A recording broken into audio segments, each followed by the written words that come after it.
Boa noite. O pastor Mauro está se recuperando de uma cirurgia de catarata, pelo que eu saiba está indo bem, está melhorando, mas por prudência ficou mais um pouquinho, né, de stand-by. Mas então, vamos então orar ao nosso Deus, pedir que Ele nos abençoe aqui nessa mensagem, e que vamos trazer a mensagem baseada na palavra dele.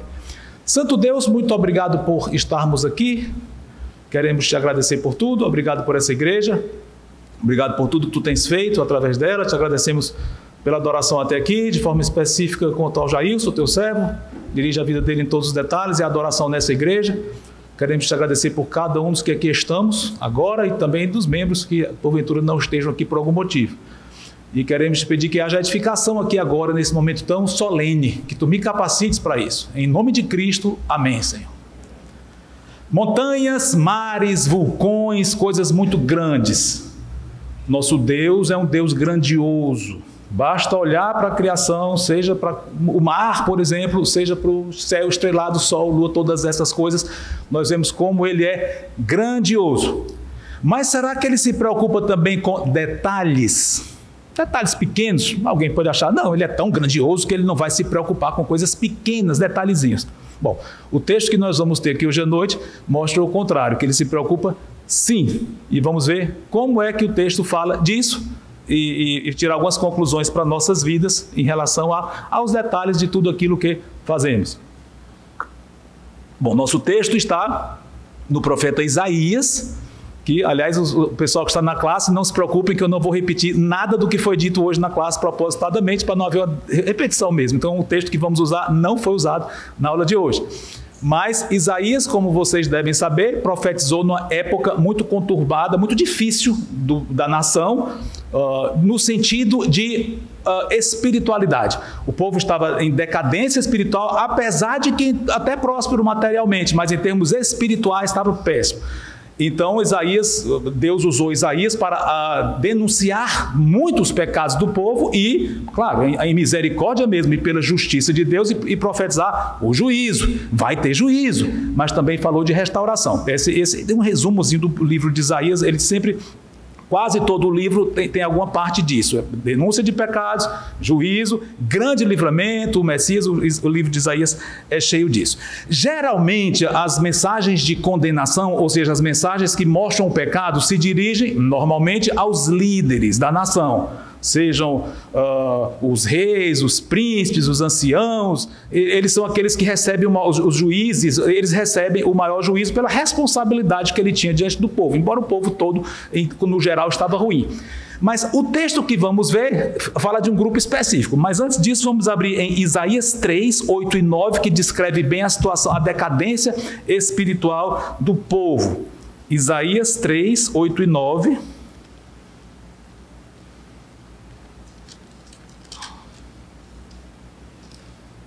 Olha só o nível que o povo estava, que é bem geral. Não só um exemplo aqui de que mostra o estado deles. Isaías 3, 8, 9. Porque Jerusalém está arruinada e Judá caída. Judá é o reino do sul todinho e Jerusalém é a capital dele, onde ficava o templo, onde morava o rei e tal. Por isso que ele recebe muito foco. Porquanto a sua língua e as suas obras são contra o Senhor, para desafiarem a sua gloriosa presença. Ou seja, o que eles falavam, o que eles faziam era contra Deus. Versículo 9, o aspecto do seu rosto testifica contra eles, e como Sodoma, publicam o seu pecado e não o encobrem. Ai da sua alma, porque fazem mal a si mesmos. Mais uma vez o profeta compara com Sodoma aqui, e diz que eles eram tão descarados no pecado que eles nem faziam as coisas ocultamente, eles faziam mesmo e abriam mesmo, era uma coisa escancarada, por assim dizer. Bom, esse é um exemplo de um pequeno raio-x da situação do povo, mas agora vai entrar o nosso texto que fala de um grupo específico. É raro na Bíblia se dirigir a esse grupo que nós vamos ver aqui agora. Quem será esse grupo? Vamos para os versículos 16 e 17 dentro dessa mensagem condenatória. Isaías 3, 16 e 17 diz assim: diz ainda mais o Senhor, visto que são altivas as filhas de Sião e andam de pescoço emproado, de olhares impudentes, ou seja, desavergonhados, andam a passos curtos fazendo tinir os ornamentos dos seus pés, o Senhor fará tinhosa a cabeça das filhas de Sião, o Senhor porá a descoberto as suas vergonhas. O texto forte aqui. Quem é o grupo a que ele se refere especificamente? As mulheres. As mulheres, no caso, as filhas de Sião, especificamente as mulheres de Jerusalém, que é a capital, onde tinha maior número de pessoas, em termos de mais importância, a cidade, influência, tudo aquilo. Então ele se direciona para as mulheres dali. Evidentemente, isso não quer dizer que só elas tinham problemas, mas ele foca nesse grupo. As mulheres de Jerusalém andam de uma forma péssima, segundo ele está dizendo. Aliás, antes de mais nada, apesar de que esse texto se dirige às mulheres, nem pensa que será aplicado só às mulheres. Não. Evidentemente, será aplicado a todos nós. A aplicação que vamos fazer. Mensagem direta para as mulheres, aqui. Mas nós vamos tirar lições tão valiosas de como Deus é, como Ele age, que afeta a minha e a sua vida hoje. Mas vamos lá. Ele diz que vai fazer tinhosa. O que é tinhosa? A ideia é ser repugnante. É como se a cabeça delas fossem ficar cheia de feridas encrostadas. Algo muito feio mesmo. E frase forte, vai pôr descoberto as suas vergonhas. Coisa muito forte. Naquele dia, atenção para agora, olha só, olha os detalhes aqui, versículo 18. Naquele dia, tirará o Senhor o enfeite dos anéis de tornozelos, e as toucas, e os ornamentos em forma de meia-lua, os pendentes, os braceletes, os véus esvoaçantes, os turbantes, as cadeiazinhas para os passos, as cintas, as caixinhas de perfumes e os amuletos, os sinetes e as joias pendentes do nariz, os vestidos de festa, os mantos, os xales e as bolsas, os espelhos, as camisas finíssimas, os atavios de cabeça e os véus grandes. Perceberam aqui quantos itens, no caso da indumentária, das roupas, no caso femininos aqui, que ele menciona, tem mais de 20 aqui. Tem 21, pelo menos. Então, o que ele está dizendo é, no caso, as mulheres ali, elas andavam com todas essas coisas, e o que Deus está dizendo é, eu vou tirar de vocês tudo isso. E vai além. Mas aqui nós já vimos como Deus é detalhista, até num juízo que envolve a nação inteira. Ele diz, as mulheres, vai nas pecinhas que alguns podem até olhar e dizer, o que é isso? Nem sabemos direito alguns o que significa, mas Deus sabia e diz, isso, que vocês usam, vai ser tirado. É a punição de Deus. Mas ele continua aqui de uma forma também bem forte. Versículo 24, diz assim, será que em lugar de perfume haverá podridão, e por cinta, o cinto, vai ter corda, em lugar de encrespadura de cabelos, ou seja, de enfeites, de penteados, vai ter o quê? Calvície. Em lugar de veste suntuosa, cilício. O que é cilício? Cilício é uma espécie de cinto feito de material muito rústico, até crina de cavalo. Era usado em situações de penitência ou de muito sofrimento. Se vestia com isso para uma espécie de lamento. Então, ou seja, o que ele está dizendo é, em lugar de uma grande veste, vai ter isso, vão se vestir disso aí. E marca de fogo em lugar de formosura. Viram aqui como Deus diz, vocês andam formosas, tudo aquilo com vestidos luxuosos, perfume, tudo isso, vai ser tirado. E não vão ficar no vácuo, vai ter, no lugar disso, vai ter tudo isso, calvície, cheiro mal, todas essas coisas. Ainda vai, o juízo vai além, versículo 25. Os teus homens cairão à espada e os teus valentes na guerra. As suas portas chorarão e estarão de luto. Sião, Jerusalém, desolada se assentará em terra. Pronto, esse aí é o juízo que Deus disse que ia fazer para aquelas mulheres e, evidentemente, o juízo não se restringe a elas nem aqui. Por quê? Porque ela disse que os homens vão morrer. Então o juízo é para a nação toda, especificamente representada pela capital. Os homens vão morrer, os homens vão ser exterminados aí. E logo depois ele diz que 7 mulheres vão ficar tão tristes, desoladas em situação ruim, que 7 vão querer casar com um homem só para tirar a vergonha delas ficarem sozinhas, sem ninguém, enfim. Ele diz isso logo depois, não vamos ver o versículo. Bom, o que foi isso? O que se refere a esse quadro? Eu entendo que se refere a uma grande invasão. Aliás, acho que é muito óbvio isso. Então, Deus iria orquestrar, ou dirigir alguma nação muito ruim mesmo, poderosa, para invadir o povo, e é isso que ia acontecer literalmente com as mulheres. É algo literal que Deus cumpriria através de uma grande invasão, em que as mulheres seriam pessimamente tratadas, como nós vimos aqui, muitos homens morreriam. Então é evidente que fala de uma grande conquista, com muita opressão aqui, ok? E então até aqui nós já podemos tirar algumas conclusões. Deus é o Deus dos detalhes, E nós vemos claramente como ele sabe tudo que, no caso, as mulheres usam. Claro que não é só o que as mulheres usam, mas ele sabe tudo de todas as coisas, representado aqui. Mas o que é interessante é que nós também podemos deduzir dessa passagem que ele não só conhece todos os detalhes, no caso das nossas vestimentas ou de qualquer outra coisa. Ele não só conhece, mas ele tem poder sobre aquilo. Ele age naquilo de alguma forma. E, além disso, ele age nessas coisas não de uma forma arbitrária. Não, mas ele tem princípios morais que ele manifesta através do que ele faz com aquelas coisas. Então, olha como é completo aqui, como a gente pode extrair pepitas mesmo das escrituras, pérolas, de algo que nem diz nitidamente, mas a gente pode concluir, claro, Deus conhece todas as coisas, mas não é só questão de conhecer como um mero espectador, ele age em todas as coisas, no mínimo permite, ou então vai e age nessas coisas mesmo. E, ao agir assim, ele está agindo em completa consonância com os seus perfeitos atributos. Atributo de justiça, seja de bondade, mas os seus atributos estão em ação quando ele opera em cada detalhe, no caso da nossa vida. Ok? Bom, quanto ao cumprimento, quando é que isso foi cumprido? Uma vez tendo entendido o que o texto diz, ele fala disso, vai acontecer isso com as mulheres. Interpreta, trata de uma grande invasão em que elas serão humilhadas e os homens mortos. E como é que foi ou será o cumprimento disso? Historicamente, nós temos dois momentos que podem refletir isso. Aliás, nos dias de Isaías, será que isso foi cumprido? Jerusalém foi conquistada por inimigos que a devastaram? Não. Uma curiosidade, nos dias de Isaías houve invasões. De quem? O pessoal da aula já sabe. Quem era o grande império que estava aumentando naqueles dias? Os assírios. Houve invasão? Sim. O Reino do Norte todo foi levado cativo para a Síria. Aliás, foi espalhado. A Síria invadiu o Reino do Norte, Samaria, e espalhou os povos. São as 10 tribos perdidas, como se fala hoje. A parte sul sofreu nas mãos dos assírios. Muitas cidades foram invadidas e cruelmente tratadas. É verdade. Tem uma cidade chamada de Laquis, e houve um cerco famoso. Entra lá no Google que você vai ver. O ataque do Senaqueribe a Laquis. Você vai ver detalhes que tem até provas arqueológicas hoje de cumprimento literal. Enfim, uma cidade grande de Judá foi atacada cruelmente e tal. Ok, mas Jerusalém não foi tocada pelos assírios.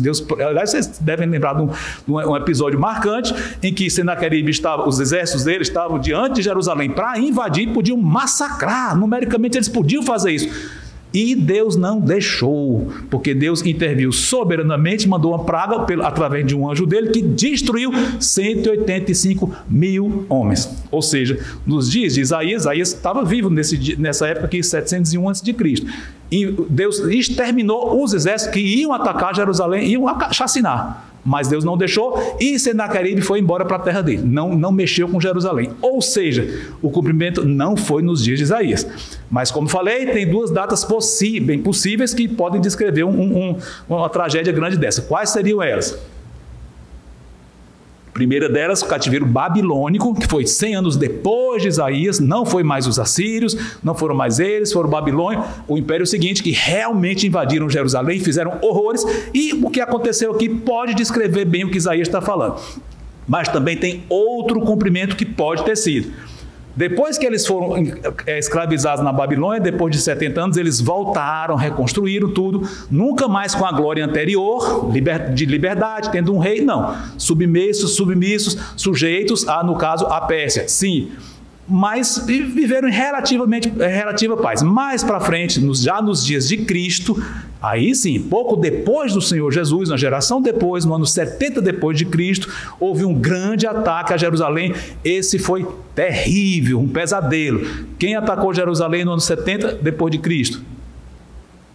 Os romanos invadiram e foi uma coisa terrível. Realmente foi, tá lá, né? Isso é bem histórico, é bem conhecido, você pode ter vários detalhes disso, basta entrar na internet e ver. Ou seja, esse cumprimento pode ter sido alguns dos dois? Descrevem algo bem parecido com isso.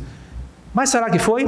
Vamos deixar que o texto fale por si mesmo, tá bom? Vamos ver se isso já foi cumprido ou é alguma coisa que ainda é futura, embora possam ter havido prévias no passado. Houve prévias, mas será que o cumprimento final foi ali, ou com os babilônios, ou com os romanos? Vamos deixar que o texto fale, vamos prosseguir. Isaías 4:2, aliás, aí o texto continua. Essa divisão de capítulos aqui não foi feliz, aliás, não é inspirada. A Bíblia é inspirada, mas a divisão de capítulos e versículos não é inspirada. Então, às vezes, a divisão de capítulos não é tão feliz, porque ela separa um texto que ele flui, ele continua com a mesma narrativa. E aqui é o caso, continua o mesmo assunto. Versículo 2 diz assim, Isaías 4:2, continuando o relato, que ele vem falando do que vai acontecer. Diz assim, naquele dia o renovo do Senhor será de beleza e glória, e o fruto da terra, orgulho e adorno para os que de Israel forem salvos. Será que os restantes de Sião e os que ficarem em Jerusalém serão chamados, o quê? Santos. Todos os que estão, o quê? Inscritos em Jerusalém para a vida. Interessante isso aí. Opa, então vocês notaram que houve uma grande mudança de cenário aqui? Antes ele fala de coisas terríveis que iriam acontecer com o povo, e o foco aqui específico no contexto são as mulheres. Mas logo depois, continuando, aliás, ele até diz, olha o que ele diz ali no versículo 18, falando do que iria acontecer com as mulheres. O que ele diz? Como é que começa? Isaías 3:18, o que diz? Naquele dia, Deus vai tirar os ornamentos, Continuando, versículo, o que a gente viu, Isaías 4:2. Naquele dia, o renovo do Senhor será de beleza e de glória. Um cenário bem diferente. Antes de mais nada, é no mesmo dia literal? A Bíblia é literal? É, até onde for razoável interpretar literalmente. Mas é o mesmo dia? No mesmo dia que vai acontecer a tragédia, no mesmo dia vai ter isso? Não. A expressão dia do Senhor abrange um período maior do que um dia de 24 horas. Então Gênesis 1, quando fala em 6 dias, é um tempo maior. Não, porque em Gênesis 1 temos evidências de que são dias de 24 horas, por todo argumentos dentro do contexto, não vou entrar porque não é o assunto. Mas tem situações em que dia em hebraico é literal de 24 horas, como Gênesis 1, que o contexto deixa claro. Mas em outras situações, dia se refere a um período, que é aqui o caso, porque não pode acontecer tudo isso num dia só. Naquele dia é um período. E o dia do Senhor se refere a um tempo de prestação de contas de Deus com seu povo e também com a restauração. A ênfase maior é com a tribulação que virá, castigo, mas também engloba a restauração que virá depois. Seja como for, o que ele diz aqui naquele dia vai ter muita glória. É um contraste muito grande. Caos e agora uma grande restauração. O que será que ele fala sobre esse dia aqui? Ele fala de orgulho, de glória, que contrasta com o que vocês viram antes. Lembra? Aliás, começa dizendo aqui, ele diz que as belezas das mulheres vão ser tiradas e tal. Uma das palavras hebraicas é a mesma aqui. A beleza que Deus vai tirar das mulheres, naquele dia o renovo vai ser de beleza. Usa a mesma palavra. Deus vai tirar a beleza delas naquele contexto, mas vai ter beleza quando tiver o renovo do Senhor aqui. O que é renovo do Senhor? Renovo do Senhor, entendo eu, que se refere ao Messias. Esse termo aqui, renovo do Senhor, se refere a ele. O que é renovo? Literalmente é um raminho, um broto que surge quando alguém corta uma árvore, corta o toco, mas nasce um raminho, um galho. É isso, é um rebento, um renovo, um broto. Essa é a ideia. Então ele está dizendo o renovo do Senhor que vai surgir depois que o povo for cortado, vem o renovo.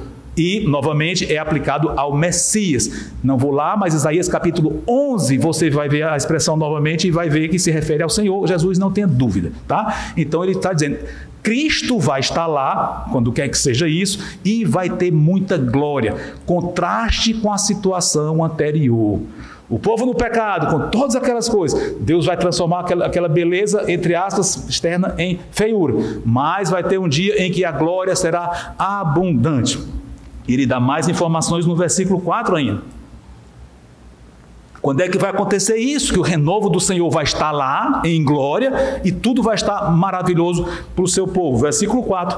Isso vai acontecer quando o Senhor lavar a imundícia das filhas de Sião e limpar Jerusalém da culpa de sangue do meio dela, com o espírito de justiça e com o espírito purificador.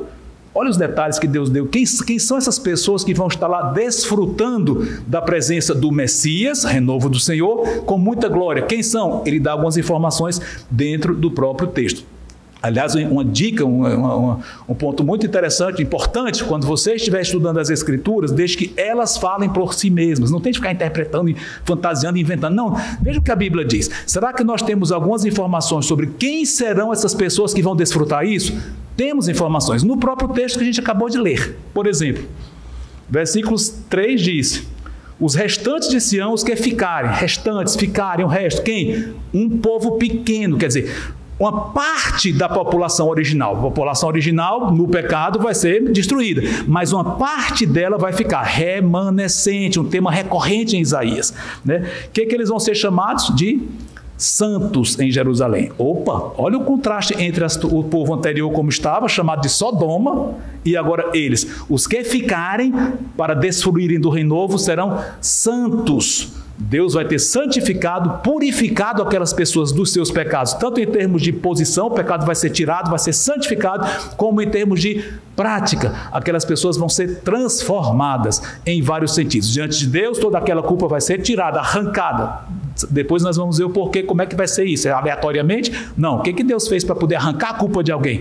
Vamos ver isso depois. Mas vai ser arrancada. Posicionalmente justos, justificação. Além disso, a natureza transformada, o coração vai mudar. O Espírito Santo vai estar agindo aqui, vai transformar corações ímpios em corações que querem fazer a vontade de Deus. E, em decorrência, o comportamento prático vai ser santo. Então, a santidade, entendo eu, envolve vários níveis. Posição diante de Deus, os desejos, as afeições e as próprias ações. Tudo vai ser transformado. E as pessoas que vão usufruir desse tempo são pessoas santificadas. Não é que nasceram santos, mas em algum momento de suas vidas vão receber o Messias e vão ser completamente purificados, perdoados. Mas aqui diz também outra informação sobre esse grupo. Além desse grupo ser um remanescente, uma parte do anterior e ser santificado, qual é outra informação que nós temos dele aqui? Veja no final do versículo 3. Diz uma informação interessantíssima aí, que vai além dos bastidores, além do que nós conseguimos enxergar. Ele penetra os bastidores espirituais, celestiais, e diz uma informação importante sobre esse grupo. O que diz aí sobre eles?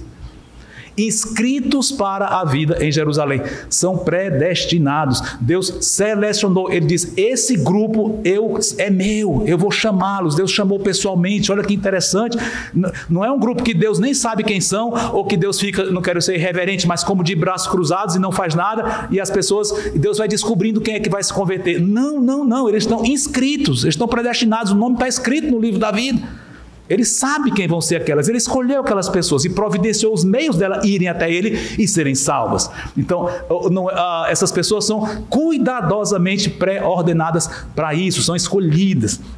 E escolhidas para quê? Para a vida. Claro, vida, isso se refere a uma vida abundante, como o Senhor Jesus Cristo falou, vida espiritual, conhecimento de Deus, e não só vida espiritual de ter acesso a Deus, comunhão com Ele, mas uma vida que é eterna e gloriosa. Ou seja, esse grupo tem essas características. Vieram do grupo original, escolhidos por Deus, realmente foram santificados e têm comunhão com o rebento do Senhor, o renovo do Senhor, estão em contato com Ele e desfrutam de muita glória. Isso será que já aconteceu? Foi cumprido isso?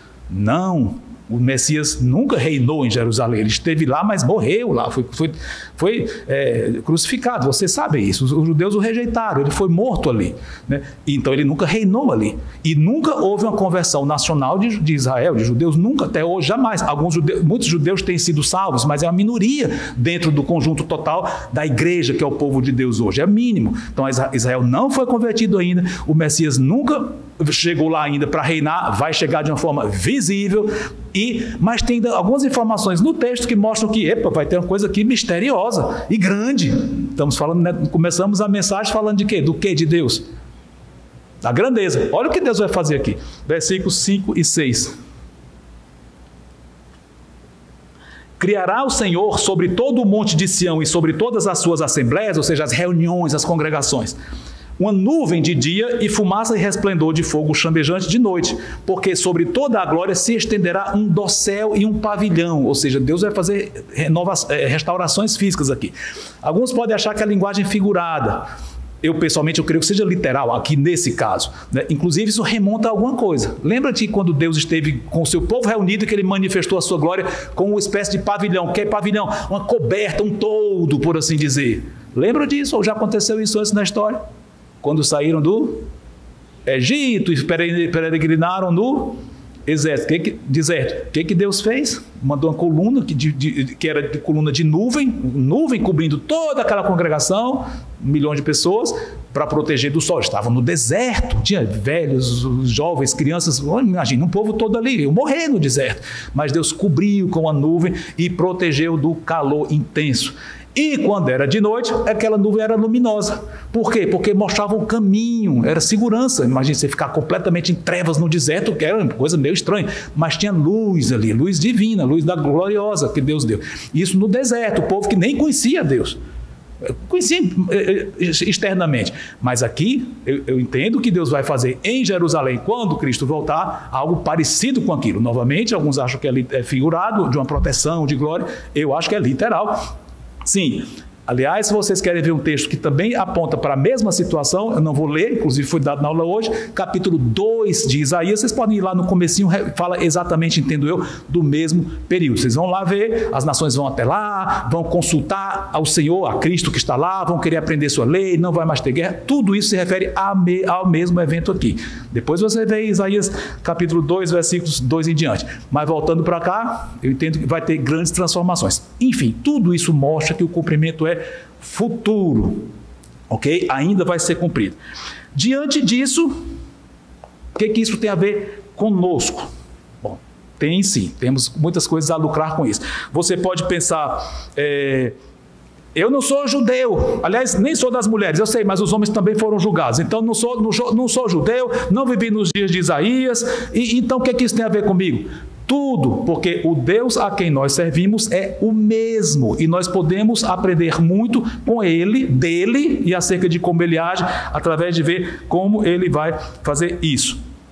E uma coisa muito interessante, alguns de nós, talvez, ao ouvirmos isso, tenhamos ficado até com um pouco de inveja. Puxa, eu queria estar aqui. Já pensou Cristo reinando em glória pessoalmente ali, as pessoas vendo a Ele, e os judeus restaurados, convertidos, nações também só vão entrar no milênio santos, pelo menos na geração inicial, muitas nações indo até lá, vai ser uma festa espiritual santa, maravilhosa. Ah, como eu queria estar lá.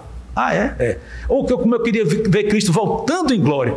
Quando é que Ele vai voltar? Ele vai voltar no final do período da tribulação, quer dizer, Ele arrebata a igreja, depois disso vai ter um período de tribulação, quando vai acontecer, entendeu? O cumprimento final disso que Ele disse em Isaías, acerca das mulheres, acerca dos homens.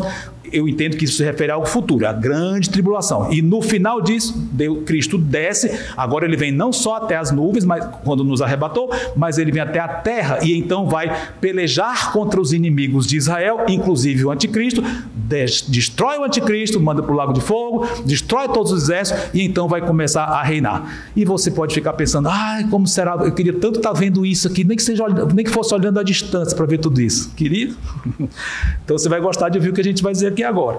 Bom, e nós? Somos a igreja, um povo que começou quando Cristo veio, ressuscitou, poucas semanas depois Ele inaugurou esse povo predominante de gentios. O que aconteceu com Israel? Israel rejeitou o Messias, rejeitou a Cristo e foi endurecido como nação. Nação como um todo, já comentei, não preciso repetir, a maior parte dos judeus não crê em Cristo. Então são ímpios, individualmente falando e como nação. Mas Deus abriu o leque da conversão aos gentios. Quem é gentio? Gentio é quem não é judeu. Acho que todos nós, a não ser que tenha algum judeu aqui, mas todos os outros somos gentios. Deus abriu a porta da conversão para nós. Estamos nessa era, uma era entre as duas vindas de Cristo, em que Israel está endurecido, Ele abriu a salvação para os gentios e alguns judeus remanescentes, mas Ele abriu. Pronto. Vai chegar o dia em que nós vamos ser tirados daqui e aí a história continua. Mas e nós hoje? Como é que nós podemos lucrar com tudo isso? Vocês devem saber que a Bíblia usa algumas expressões que ilustram o que é a igreja, algumas metáforas, algumas comparações. A igreja é isso em relação a Cristo especialmente. Quais seriam algumas dessas metáforas? Cristo é o cabeça, nós somos o corpo. Ou Ele é a pedra angular, nós somos pedras vivas, tem todas essas ideias. Ele é a videira verdadeira, nós somos os ramos. Mas tem uma que eu quero trazer aqui agora, que tem bem a ver com isso que a gente está comentando. Aliás, começamos falando das mulheres de Jerusalém, que estavam numa situação péssima, além do povo todo. Pegando essa ideia aqui, as mulheres lá iam ser muito punidas pela maneira ruim como estavam agindo. Mas uma das figuras que Deus usa para descrever a igreja é que nós somos o que de Cristo? Noiva, a esposa de Cristo. Noiva que um dia vai ser esposa. Olha o que diz 2 Coríntios 11 e 2. 2 Coríntios 11 e 2.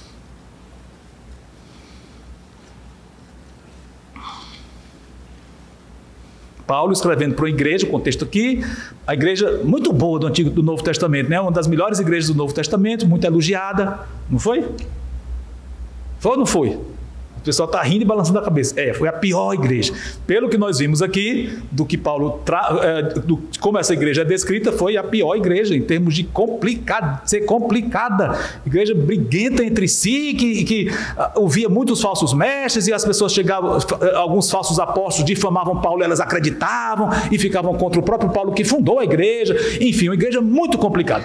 E em certa ocasião, Paulo escreveu uma carta muito severa para eles, e ele ficou até preocupado, como é que eles vão reagir a essa carta? Mas reagiram bem, se arrependeram. Então Paulo escreveu essa carta, que é conhecida como 2 aos Coríntios, onde ele se congratula com eles pela reação à carta severa e defende o apostolado dele, que estava sendo atacado. Ele defende bastante aqui. Ele chega até a dizer, eu estou fazendo a loucura aqui falando bem de mim, mas vocês entendem, me aguentem na minha loucura. Que loucura é essa? Defender a si próprio e falar, eu tenho feito isso. Os falsos mestres não fazem nada disso. Eu fiz isso. Então, evidentemente, Paulo não errou naquele contexto, estava sendo inspirado pelo Espírito Santo, e ele foi certíssimo ele ter defendido o ministério dele diante de acusações falsas. Nesse contexto, ele escreve o que nós vamos ver aqui agora, 2 Coríntios 11 e 2. Olha o versículo 1 aqui, 2 Coríntios 11 e 1. Quisera eu me suportasseis um pouco mais na minha loucura. Suportai-me, pois. A loucura que eu digo é de se defender a si próprio. Versículo 2. Porque zelo por vós com zelo de Deus, visto que vos tenho preparado para vos apresentar como virgem pura a um só esposo, que é Cristo. Olha só, está aqui a figura da igreja. A igreja é uma noiva, eu estou preparando vocês. Eu estou, como se diz, santificando. Não, Paulo, quando ele não tem poder de santificar, mas eu estou fazendo a minha parte, o meu ministério, para que através dele vocês sejam preparados, vocês sejam santificados, amadurecidos, porque vocês vão se encontrar com seu noivo. E evidentemente uma noiva normalmente quer se apresentar muito bela no dia do seu casamento. Ela se enfeita antes, ela se prepara antes, tem toda uma preparação, vocês sabem disso. E aqui pega a mesma figura. Vocês devem ser como se diz, uma linda noiva para se encontrarem com Cristo. Então eu estou preparando vocês. E qual é a preparação? Ouçam a palavra de Deus, obedeçam tudo aquilo. Essa é a preparação. Mas está aqui a figura. Existe um texto bíblico que nós não vamos lá, que também desenvolve essa questão da igreja ser a esposa, ou noiva, por enquanto, e Cristo, o noivo / marido. Qual é? Livro e capítulo. Não vamos lá, mas só para vocês saberem. Quem sabe? Onde ele desenvolve mais. Efésios capítulo 5, muito bem, vocês vão chegar, depois vocês veem lá, Efésios 5 no final do capítulo, ele dá mais detalhes disso aí. Mas tem um livro que descreve qual vai ser o futuro da noiva. Aliás, ele descreve rapidamente, misteriosamente, sem muitos detalhes, mas ele descreve o casamento de Cristo com a igreja, as bodas do Cordeiro. Qual é esse livro? Apocalipse. Vamos para Apocalipse agora. Eita, a viagem aqui está grande. Falando, uma viagem não no sentido de viajou devaneio, não, de viagem mesmo de ir por vários trechos e vamos tentar fazer um link entre eles, tá? Não é uma viagem aleatória, não, mas nós estamos passeando por vários textos aqui e vamos querer fazer um link aqui, tá bom? Apocalipse, falando em Isaías, vimos para o Novo Testamento, agora vamos para Apocalipse, final da Bíblia toda. Apocalipse 19.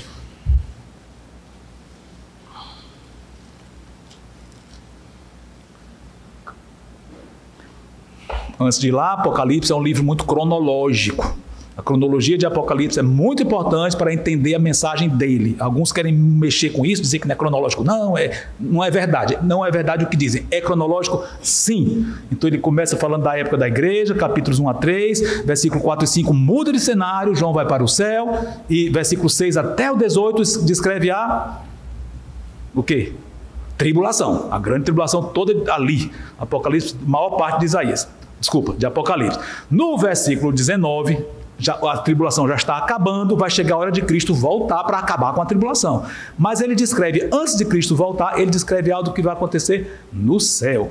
Olha só, Apocalipse 19, versículo 6 em diante. Então, João dizendo, ouvi uma como voz de numerosa multidão, como de muitas águas e como de fortes trovões, dizendo, aleluia, pois reina o Senhor, nosso Deus, o Todo-Poderoso. Alegremo-nos, exultemos e demos-lhe a glória, porque são chegadas, o quê?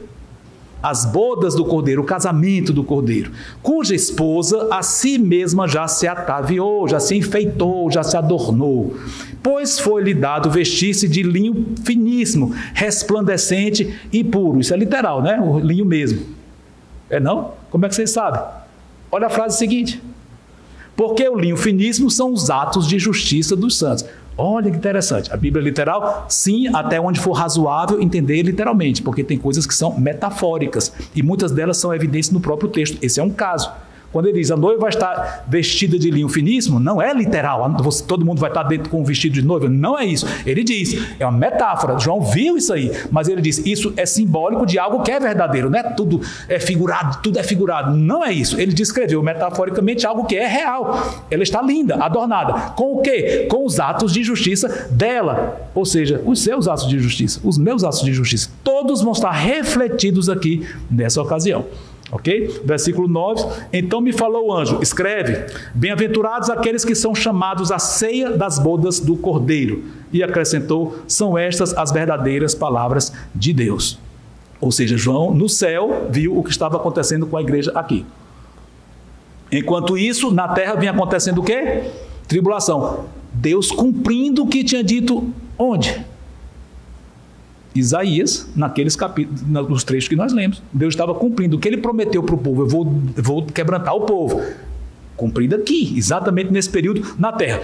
Parêntese, durante a história houve prévias disso, houve exemplos, houve momentos em que Deus fez um pouco disso para o povo sentir. Teve, mas o cumprimento final mesmo é ali. A igreja no céu, poupada disso, já arrebatada, e Deus na terra voltando a tratar com Israel como seu povo. Interessante, dois povos distintos. Israel endureceu, Deus começa a tratar com a igreja, no final tira a igreja, volta a tratar com Israel, quebrantando-os e preparando o remanescente enquanto nós estamos lá. E a segunda vinda de Cristo? Aqui ainda está separado, tá? Dois cenários. Aqui na terra, João vem descrevendo grande sofrimento, o anticristo perseguindo judeus, perseguindo os santos, muito sofrimento, Deus derramando sua ira e nós deleitados no céu. E a volta? É só seguir o texto. Agora João vai descrever a segunda vinda de Cristo na passagem mais impressionante de toda a Bíblia, que descreve a segunda vinda. Várias outras passagens também descrevem isso. Ele próprio descreve no Sermão do Monte das Oliveiras, Mateus 24, 30 e 31, ele diz, eu virei no céu com muito poder e glória com meus anjos e tal. Ele descreve pouco, mas aqui João descreve mais. Não vou ler todo, porque é até frustrante, mas eu quero ler. Não é a hora, não vamos desviar o foco central aqui. Depois você lê com calma e estuda. Mas olha o versículo 13, Apocalipse 19, 13. Leia depois esse texto todo que você vai vibrar. Mas vamos aqui, diz assim, falando de Cristo, sem dúvida alguma. Está vestido com um manto tinto de sangue, e o seu nome se chama o quê? O Verbo de Deus. Expressão característica, indubitável, que se refere a Cristo. Qual é o livro que começa falando do Verbo de Deus? Evangelho de João, o autor de Apocalipse. Interessante esse link. João, ao escrever o seu evangelho, começa dizendo, no princípio era o Logos, palavra, o verbo. Aqui ele usa o mesmo termo, só ele que usa essa expressão para Cristo na Bíblia. João em Apocalipse. É o Verbo de Deus. Ele é que vem, no caso, montado num cavalo branco. Versículo 11 diz isso. Versículo 14. E seguiam-nos quem? Os exércitos que há no céu, montando cavalos brancos com vestiduras de linho finíssimo, branco e puro. Isso lembra alguma coisa? Vestidos de linho finíssimo? É o grupo que ele acabou de descrever que estava com Cristo. É a igreja. Interessante, João acabou de descrever. Esse grupo, a noiva do Cordeiro, está vestida de linho finíssimo. E aqui ele usa a mesma expressão logo depois, no mesmo capítulo ele diz isso. O mesmo grupo. Alguém pode dizer, será que não são anjos? Aqui não. Que os anjos vêm? Vêm. Mas também a igreja virá com Cristo glorificada. Há outras passagens do Novo Testamento que deixam claro que os santos virão com Cristo. E essa corrobora isso. Então, nós viremos com Cristo. Ele virá na frente com o cavalo branco, com um manto tinto de sangue, não o sangue dele, mas o que ele vai derramar, simbolicamente representado, uma espada na sua boca, simbolicamente representando a palavra dele, enfim, mas literal. Ele literal, o cavalo literal e os exércitos que há no céu, nós, literalmente, em cavalos brancos e roupa de linho finíssimo. Viremos, e ele vem até a terra, e não vamos mais ver os detalhes, porque eu não quero sair do foco aqui. Ou seja, nós viremos com o Senhor e vamos participar exatamente do que lemos. Qual foi o capítulo que a gente viu que descreve a glória de Jerusalém? Isaías capítulo? Acabamos de ver. Pode pescar na sua Bíblia aí. Nosso texto está onde? Isaías, começamos lendo Isaías capítulo... O 3 fala do juízo das mulheres. Aí no 4 ele fala disso aí, que vai ter glória, vai ter um... Então, ou seja, está aqui. Agora vai ser cumprido isso. E nós vamos estar lá. Que maravilha, somos um povo distinto dos judeus, mas vamos vir com Cristo. Imagine o susto dos judeus que estiverem aqui e vão todos vão ser convertidos, todos os sobreviventes aqui vão se converter, vão aclamar o Messias, vão abraçá-lo. O susto deles vendo a Cristo vindo em tanta glória, tão diferente do que a nação viu a Cristo na sua paixão, no sofrimento na cruz, completamente diferente. Agora ele vem com glória e beleza. O contrário do que eles viram aqui, ele com feiura, em termos de tantos maltratos, etc., tudo nas piores condições humanas possíveis. Foi assim que eles viram a Cristo. Mas agora vão ver em glória. É o contrário do que acontece com o povo, né? Estavam em glória terrena e Deus ia tirar, como já vimos. Mas aqui, eles vão ver e vão ficar pasmos. Imagina o susto deles quando virem, vindo com Cristo, a igreja. Os gentios, durante toda essa era, vindo com ele. E vão ver, puxa, nós rejeitamos a ele, mas ele abriu a porta da salvação para esse grupo, gentios, que judeus não gostam muito de gentios, ou pelo menos alguns deles. E vão ver, vai ser algo maravilhoso.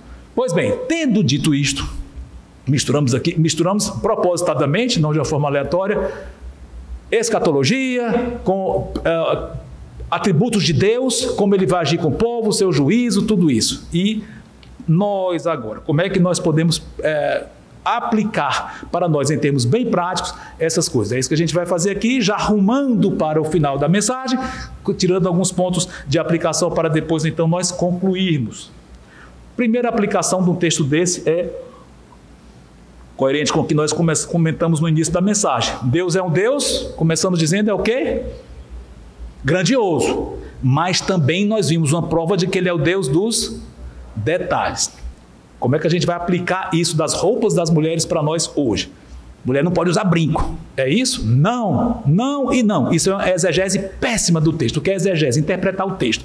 Então, se alguém vai pegar aquele texto e dizer, as mulheres não podem usar nenhum tipo de enfeite, que Deus vai arrancar todos. Não é uma interpretação correta do texto. Não é isso que o texto diz. Ninguém pode usar esse texto para dizer mulher não pode usar brinco nem colar. Não é isso. Se não quer usar, não use, mas não pode usar esse texto para dizer que Deus é contra enfeites. Não é isso. O contexto, aquelas mulheres eram mulheres ímpias no caso, elas estavam contra Deus. Não obedeciam ao Senhor, apesar de que o povo era eleito, o povo testemunhou tantas coisas de Deus na história, mas mesmo assim rejeitou. E aí, no caso, elas estavam nessa categoria. Ao rejeitarem a Deus, começaram a abrir para comportamentos ruins em todos os sentidos. E tudo aquilo que elas faziam se tornava ruim aos olhos de Deus. Mesmo que fossem coisas aparentemente neutras, mesmo assim, o que vem do ímpio, Deus não aceita. Isso é um princípio bíblico. Mesmo hoje, se uma pessoa ímpia faz algo que parece ser uma coisa muito boa, aquela pessoa recebeu a Cristo como seu Salvador até agora? Não recebeu, não. Então a Bíblia diz que ela não é de Deus, ela está enganada, ela está cega, ela é escrava do inimigo e nada que ela faz é aceito pelo Senhor. Deus olha para ela, para aquela pessoa e não suporta, não tolera a nível de o comportamento dela, a alma dela está suja. Para Deus ter comunhão com aquela pessoa, todo aquele pecado, aquele coração ruim tem que ser tirado. Então a pessoa vai poder fazer obras que agradam ao Senhor. Isso é muito profundo. Querem ver uma comprovação disso, do que a gente está dizendo é verdade? Olha, Tito 1:15. Tito 1:15.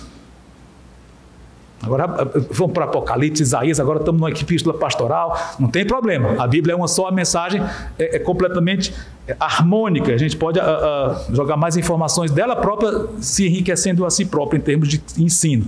O que é que diz Tito 1,15? Chegaram lá? Eu vou ler aqui. Todas as coisas são puras para os puros, todavia para os impuros e descrentes, o que é que diz? Nada é puro, porque tanto a mente como a consciência deles estão corrompidas. É forte isso, irmão. Então, quando a gente vê um não crente, ele está numa situação péssima diante de Deus. As obras dele não são aceitáveis a Deus, por melhores que pareçam ser. Deus sabe a diferença entre um pecado frontal contra ele, uma coisa de rebeldia direta ou por ignorância. Mas, apesar de que tem níveis de Deus odiar aquele pecado, tem níveis de gravidade, tem. Mas ambos, tudo aquilo é pecado. Tudo aquilo leva uma pessoa para a condenação, fazer coisas que não são para a glória de Deus. E um versículo que casa bem com esse é o contraponto disso. Para os impuros, nada é puro. Tudo que ele faz não é aceitável a Deus. Sim, e um versículo que, de mãos dadas com esse, que vê o outro lado da questão. Olha o que diz 1 aos Coríntios 10, 31. O que diz? Vamos lá? 1 aos Coríntios 10, 31. Vou ler.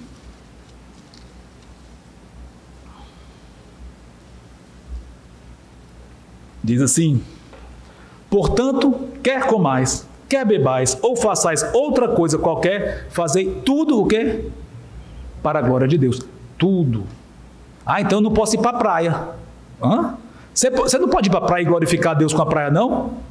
Posso. Então vá e glorifica a Deus na praia. Agora, dependendo da praia, vai ser difícil você conseguir glorificar a Deus. Se você for para uma praia num ambiente horroroso, dificilmente você vai dizer, eu estou aqui agradando a Deus. Óbvio, isso aí é uma questão de bom senso. Mas o ir para uma praia, ou ir para uma pizzaria, ou um esporte, ou isso ou aquilo, são coisas que não tem nada a ver com Deus. Tem! Se Deus lhe deu essas coisas, deu momentos de relaxamento, de lazer, etc, etc, de alimentos gostosos, de bate-papos bons com amigos, Deus lhe deu, amém, mas faça tudo para a glória dele. Se você disser, olha, eu não consigo ir para um restaurante, ou sei lá o que, seja o que for e tal, e glorificar a Deus, eu não consigo, porque para mim glorificar a Deus é estar na igreja adorando diretamente. Primeiro, você não entendeu nada.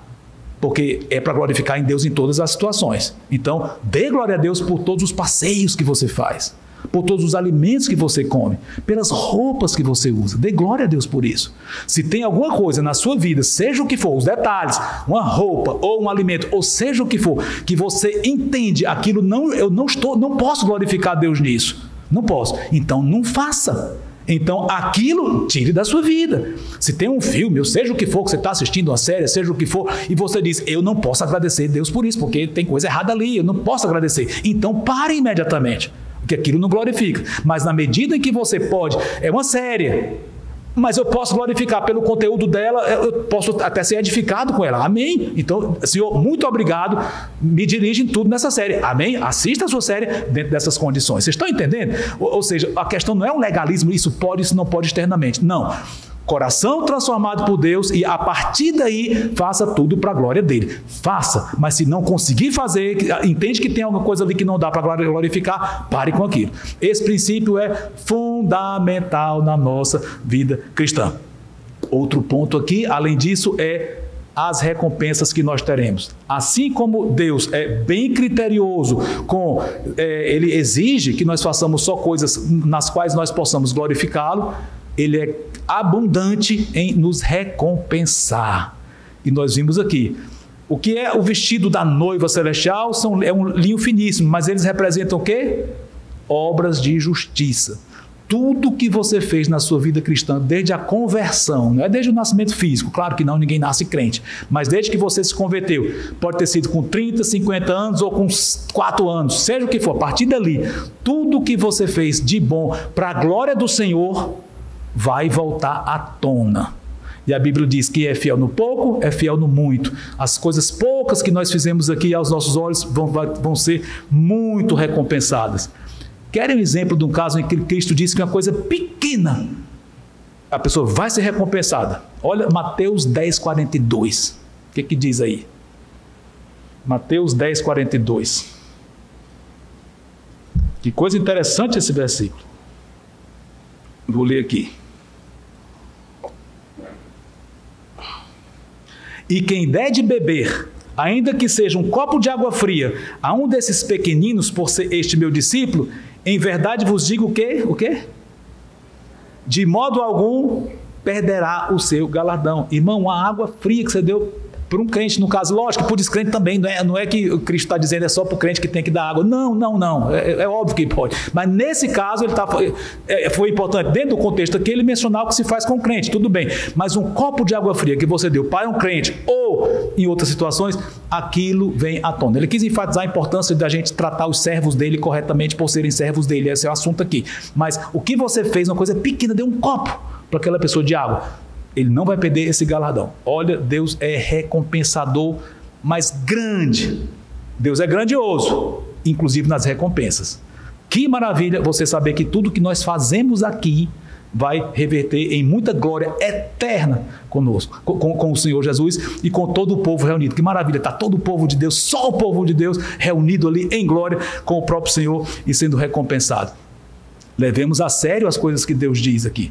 Paulo diz que estava preparando os coríntios através de ensino da palavra de Deus e aplicando. É isso que Deus quer de você. O que é obra de justiça? Obedeça a palavra de Deus, faça tudo o que ela manda. Para isso nós temos que estudar, interpretar corretamente e aplicar. Lê as Escrituras, aplique todas elas. Aquilo é agir obras boas aos olhos dele, que inclui também a prática do bem, óbvio.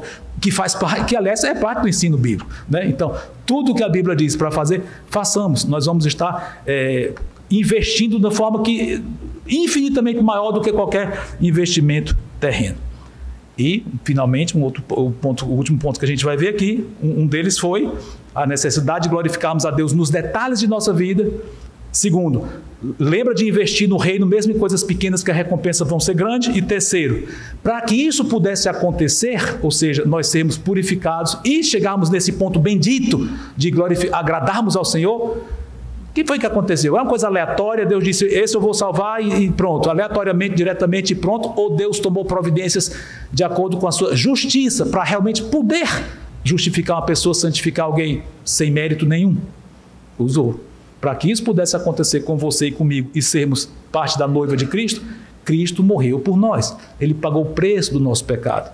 Então, ao pagar o preço do nosso pecado, quando nós cremos, nosso pecado foi tirado, colocado nos ombros dele, quando ele morreu há 2000 anos, e por isso nós somos santificados, e a justiça dele foi colocada, imputada a nós, o Espírito veio morar no seu coração, no meu, desde o momento da nossa conversão, assim nós podemos estar nessa categoria maravilhosa, que é o que os judeus vão provar no fim da tribulação. No caso, o povo a quem Isaías se dirige não conhecia essas coisas, mas no fim da tribulação eles vão receber o Espírito Santo e vão passar pelo mesmo processo que nós passamos hoje. Nós passamos antes deles. Interessante, em termos de tempo cronológico nós tivemos a primazia. Deus salvou primeiro a igreja e depois vai salvar o seu povo de Israel. Mas é isso. Para que isso pudesse acontecer, Cristo fez isso que ele fez, o preço altíssimo, gratidão a ele e muita alegria e humildade. Nunca achar que eu sou melhor do que os outros, não. Graças a Deus, ele abriu os meus olhos e eu sou salvo. E o outro, que pena que ele não consegue enxergar isso. Misericórdia dos não crentes. Finalmente, concluindo, importante cada um checar o estado da sua alma.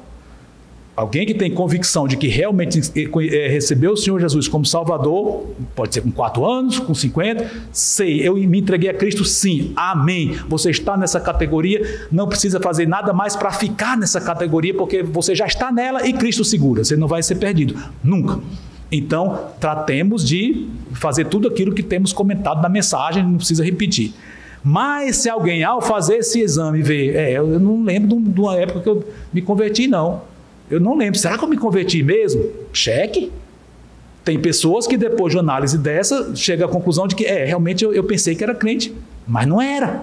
E se for o seu caso, não estou querendo jogar dúvida na cabeça de você, se você tem convicção, amém. Não permita dúvidas, se você sabe. Mas, se você não sabe mesmo, cheque e se confronte a si próprio e clame ao Senhor. Senhor, eu sou convertido?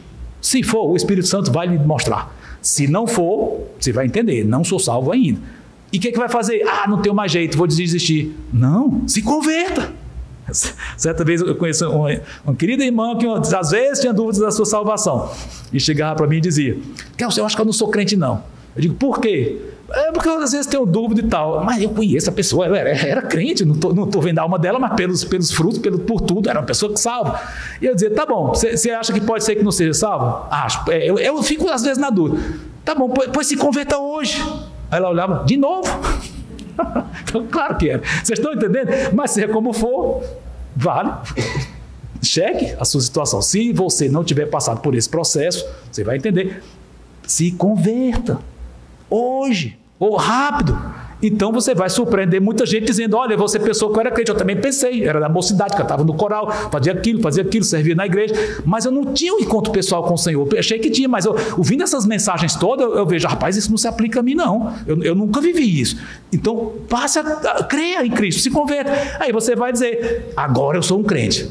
O pessoal vai tomar um susto, mas vai se alegrar. Que bom que agora você é um crente de fato, né? Enfim, cheque isso. E quanto a nós que já somos, gratidão, obediência, alegria, porque nós sabemos o que vai acontecer conosco, o que quer que aconteça nesse mundo.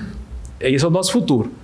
E sirvamos ao Senhor e falando para os outros dessa oportunidade maravilhosa que está disponível para que qualquer um venha a fazer parte desse grupo tão maravilhoso que vai provar uma experiência tão diferente daquelas mulheres de Sião, que Isaías se refere, todo o povo de Sião naqueles dias.